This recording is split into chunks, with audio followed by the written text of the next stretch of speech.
ఇందులోనమ్మా ఈ బూందీలో కార బూందీకి కొంచెం గట్టిగా కార బూందీ దూసుకుని అంతా రెడీ చేసుకున్నాక ఉప్పు కారం జీలకర్ర కొద్దిగా వేయించి ఆ వేయించిన జీలకర్రని దంపుకుని పొడి దాంట్లో ఎల్లుల్లిపాయలు వేసి దంపుకుని ఉప్పు కారం కలుపుకోవాలన్నమాట. దీంట్లోనే కలుపుకుని ఇలా కరివేపాకు తర్వాత ఇలా అటుకులు ఈ అటుకులు ఇలా వేయించుకోవాలి. నూనెలో అప్పకబెట్టి వేయించుకుంటే నూనె నిండా అవ్వకుండా కుదురుగా మంచిగా వస్తాయి అన్నమాట.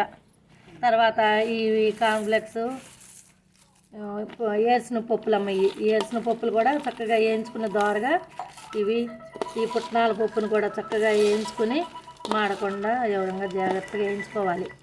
వేయించుకుని బిస్కెట్లు అన్నమాట. ఇవి బూందీలో బిస్కెట్లు వేసుకుంటే బాగుంటాయి కదా, పిల్లలు బాగా ఇష్టంగా తింటారు కదా.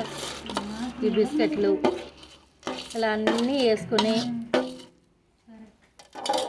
కరివేపాకుని విడివిడిగా వేయించుకుంటే మొత్తం నూనె అంతా ఆగమైపోద్ది. ఇలా కొమ్మలుగా దాంట్లో పెట్టేసి వేయించేసుకుని తర్వాత తీసుకుని ఇలాగా దూసేసుకుంటే ఇట్లా వచ్చేస్తాయి అన్నమాట విడిగా. చక్కగా సువాసనగా బూందీ రుచిగా ఉంటుంది ఇలా అన్నీ వేసుకుంటే. ఉప్పు అది వేసుకుని ఉప్పు తక్కువ వేసుకోవాలి, ఎక్కువ వేసుకోకూడదు. ఉప్పు ఎక్కువ ఉందనుకో తినలేము అసలు. తక్కువైతే బాగానే ఉంటుంది కానీ ఎక్కువైతే అసలు తినలేము. చూసి జాగ్రత్తగా వేసుకోండి. ఇంట్లోనే చేసుకుని పిల్లలకి ఇంట్లో వాళ్ళకి పెట్టుకోవచ్చు చక్కగా. కొంచెం దూసుకుని కొనుక్కోకుండా బయట ఈ ఆయిల్ ఫుడ్ మనమే తయారు చేసుకుని తింటే బాగుంటుంది. చూడండి ఎంత బాగుందో, కలర్ఫుల్గా ఉంది, మంచిది. పిల్లలు విడిగా తినాలంటే తినరు. ఇందుట్లో అయితే ఇది వేయించిన కరివేపాకు కాబట్టి మంచి స్మెల్ వచ్చి దీంట్లో కలిసిపోద్ది బూందీలో. ఇంకా వాళ్ళు ఏరటానికి ఉండదు, బాగుంటుంది, తినేస్తారు. ఇలా కలుపుకోవాలి ఇవన్నీ.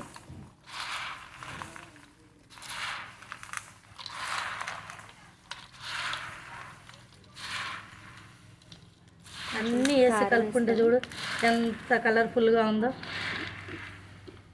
చూడు ఎంత అయిందో. కొంచెం శనగపిండి బియ్యపిండి కొద్దిగా చేసుకుంటే ఇంట్లో ఇంత అయింది, బేసనుడు అయింది బూందీ.